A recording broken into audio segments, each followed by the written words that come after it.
Praise the lord ಪ್ರಿಯರೇ, ಈ ದಿನದ ವಾಚನಕ್ಕೆ ಸ್ವಾಗತ.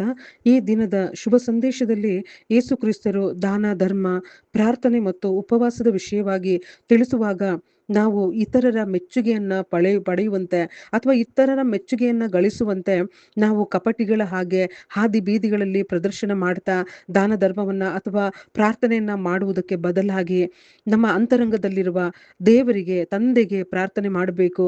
ಪ್ರಾರ್ಥನೆ ಮಾತ್ರವಲ್ಲ, ನಮ್ಮ ದಾನ ಧರ್ಮ ಗೋಪ್ಯವಾಗಿರಬೇಕು. ಉಪವಾಸದಲ್ಲಿ ಕೂಡ ನಾವು ಆಹಾರವನ್ನು ತ್ಯಜಿಸೋದಕ್ಕೂ ಹೆಚ್ಚಾಗಿ ತಂದೆ ದೇವರೊಂದಿಗೆ, ಯೇಸುವಿನೊಂದಿಗೆ ವೈಯಕ್ತಿಕವಾದಂಥ ಒಂದು ಸಂಬಂಧವನ್ನು ನಾವು ಇಟ್ಟುಕೊಳ್ಳಬೇಕು ಅನ್ನುವಂಥ ವಿಷಯವನ್ನ ನಮಗೆ ಅವರು ಆತ್ಮಿಕವಾಗಿ ತಿಳಿಸ್ತಾರೆ. ಅಂತರಂಗದಲ್ಲಿ ಇರುವ ನಿನ್ನ ತಂದೆಗೆ ಪ್ರಾರ್ಥನೆ ಮಾಡು, ಅಂತರಂಗದಲ್ಲಿ ನಡೆಯುವುದನ್ನು ನೋಡುವ ನಿನ್ನ ತಂದೆ ನಿನಗೆ ತಕ್ಕ ಪ್ರತಿಫಲವನ್ನ ಕೊಡುವರು ಅಂತ. ಹೌದು ಪ್ರಿಯರೇ, ತಂದೆ ದೇವರು ನಮಗೆ ಕೊಡುವ ಮೊದಲನೆಯ ಫಲ, ಆ ಒಂದು ಪ್ರತಿಫಲ ಪರಿಶುದ್ಧ ಆತ್ಮರೇ ಆಗಿದ್ದಾರೆ. ಕಾರಣ ಪರಿಶುದ್ಧ ಆತ್ಮರ ಆ ಒಂದು ನಡೆಸುವಿಕೆ ಇಲ್ಲದೆ ದಾನ ಧರ್ಮವಾಗಲಿ, ಪ್ರಾರ್ಥನೆಯಾಗಲಿ, ಉಪವಾಸವಾಗಲಿ ನಾವು ಆತ್ಮೀಕವಾಗಿ ಮಾಡೋದಕ್ಕೆ ಎಂದಿಗೂ ಸಾಧ್ಯವಿಲ್ಲ.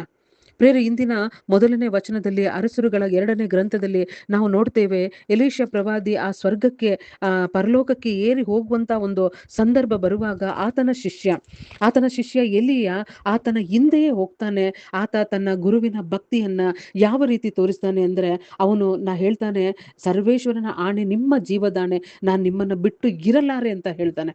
ಮಾತ್ರವಲ್ಲ, ಆತನಿಗೆ ತನ್ನ ಗುರುವಿನ ಎಲಿಯನ ಆ ಒಂದು ಆತ್ಮದ ಶಕ್ತಿಯ ವಿಷಯ ಗೊತ್ತಿತ್ತು. ಆತ್ಮನ ಶಕ್ತಿಯ ಆ ಒಂದು ಅರಿವು ಆತನಿಗೆ ಇತ್ತು. ಆತ ಕೂಡ ಕೊನೆಯವರೆಗೂ ತನ್ನ ಗುರುವಿನೊಂದಿಗೆ ಇದ್ದು ಗುರುಭಕ್ತಿಯನ್ನ ತೋರಿಸ್ತಾನೆ, ಸ್ವಾಮಿ ನಿಷ್ಠೆಯನ್ನ ತೋರಿಸ್ತಾನೆ ಮತ್ತು ಹೇಳ್ತಾನೆ, ನಿಮಗಿರುವ ಆತ್ಮಶಕ್ತಿಯ ಅದರಲ್ಲಿ 2 ಪಾಲು ನನಗೆ ಅನುಗ್ರಹಿಸಿ ಅಂತ ಬೇಡ್ಕೊಳ್ತಾನೆ. ಪ್ರೇರೆ, ಅದು ಹೇಳುವಾಗ ಕೂಡ ಸುಮ್ಮನೆ ಆ ಒಂದು ಆತ್ಮಶಕ್ತಿಯನ್ನ ಆ ಎಲಿಯ ಪ್ರವಾದಿ ಕೊಡೋದಿಲ್ಲ.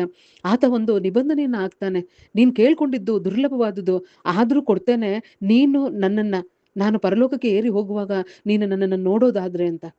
ಪ್ರಿಯರೇ, ಪ್ರಭು ಯೇಸು ಕ್ರಿಸ್ತರು ನಮಗಾಗಿ, ನಮ್ಮ ಬದಲಿಗೆ ಸ್ವರ್ಗವನ್ನು ಬಿಟ್ಟು ಭೂಲೋಕಕ್ಕೆ ಅವರು ಬಂದರು. ನಮ್ಮೆಲ್ಲರ ಪಾಪ ಶಾಪಗಳ ಆ ಒಂದು ಪರಿಣಾಮವಾಗಿ ಇದ್ದಂತಹ ಮರಣವನ್ನ ನಮ್ಮಿಂದ ತೆಗೆಯಲು ಅವರೇ ಶಿಲುಬೆ ಮೇಲೆ ಪ್ರಾಣವನ್ನು ತ್ಯಾಗ ಮಾಡಿದ್ರು. ಸತ್ತು ಅವರು ಸಮಾಧಿಯಾಗಿ ಪುನರುತ್ಥಾನರಾಗಿ ಸ್ವರ್ಗಕ್ಕೆ ಏರಿ ಹೋಗುವಾಗ ಆ ಶಿಷ್ಯರೆಲ್ಲರೂ ಅವರನ್ನು ನೋಡಿದರು.